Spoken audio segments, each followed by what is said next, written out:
प्रिय श्रोताओं, आइए आज के इस ऑडियो बुक में हम नवरात्रि की कहानी को विस्तार से समझते हैं। ये कहानी सिर्फ देवी और दानव की नहीं है, ये कहानी है हम सबकी, हमारे भीतर के संघर्ष की और बुराई पर अच्छाई की अविनाशी जीत की। हमें उम्मीद है कि ये आपको पसंद आएगा। बात उस समय की है जब तीनों लोकों में हाहाकार मचा हुआ था। एक ऐसा राक्षस था जिसका नाम था महिषासुर। उसने अपनी कठोर तपस्या से ब्रह्मा जी को प्रसन्न कर लिया था और वरदान में ऐसी शक्ति पाली थी कि उसे कोई पुरुष, ना तो देवता और ना ही दानव, कभी मार नहीं सकता था।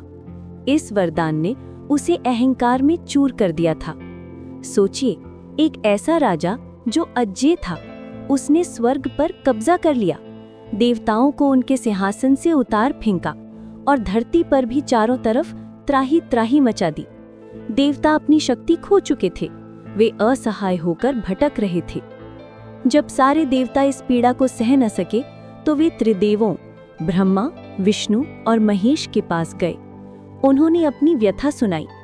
देवताओं की पीड़ा सुनकर त्रिदेवों को ऐसा क्रोध आया कि उस क्रोध से एक प्रचंड तेज निकला।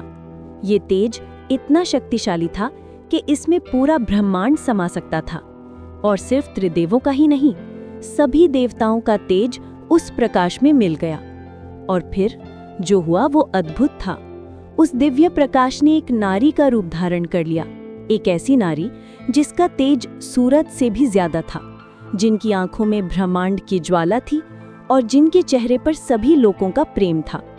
ये थी देवी दुर्गा, आदि शक्ति, सर्वशक्तिमान और महिषासुर का अंत करने वाली। हर देवता ने उन्हें अपना सबसे शक्तिशाली हथियार दिया। शिव ने अपना त्रिशूल दिया, विष्णु ने अपना सुदर्शन चक्र, इंद्र ने अपना वज्र और वरुण ने अपना शंख। देवी दुर्गा अब सिर्फ शक्ति का रूप नहीं, बल्कि हर शक्ति का मिला जुला रूप थी। देवी दुर्गा अपने शेर पर सवार होकर महिषासुर के सामने आई। महिषासुर ने पहले उन्हें एक सुंदर स्त्री समझा और उनका उपहास किया, लेकिन उसे क्या पता था कि वो सौंदर्य ही उसके अहंकार का अंत करेगा। ये युद्ध 1 या 2 दिन का नहीं था, ये पूरे 9 रातों का महासंग्राम था। पहली 3 रातें देवी ने महाकाली का रूप लिया। ये रातें बुराई को जड़ से उखाड़ने की थीं। देवी ने महिषासुर की सेना को वैसे ही नष्ट कर दिया जैसे एक तूफान सूखी पत्तियों को उड़ा देता है। ये रातें हमें सिखाती हैं कि हमें अपने अंदर के अहंकार, क्रोध और लालच जैसे राक्षसों को खत्म करना होगा। बीच की 3 रातें देवी ने महालक्ष्मी का रूप लिया।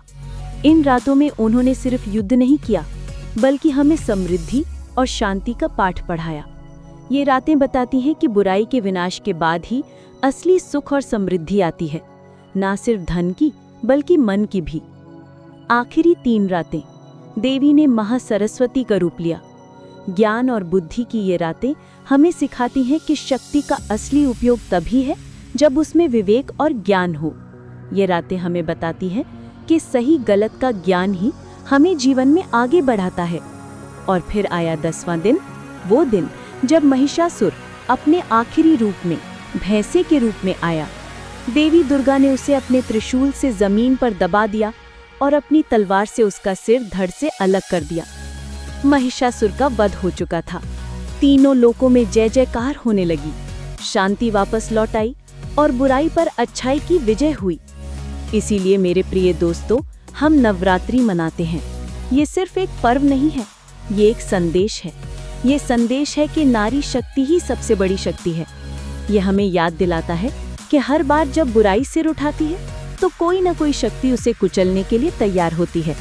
तो इस नवरात्रि हम सिर्फ पूजा ना करें, बल्कि अपने अंदर की शक्ति को पहचानें, अपने अंदर के महिषासुर को हराएं और एक बेहतर इंसान बनने की ओर कदम बढ़ाएं।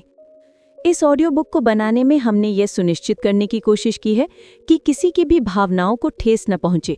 यदि कोई त्रुटि हो तो हमें क्षमा करें। आज के लिए बस इतना ही, फिर मिलेंगे एक नई कहानी के साथ। अगर आपको ये कहानी अच्छी लगी हो तो वीडियो को लाइक करें और हमारे चैनल अस्तित्व की खोज को शेयर और सब्सक्राइब करना ना भूलें। आपका दिन शुभ हो। धन्यवाद।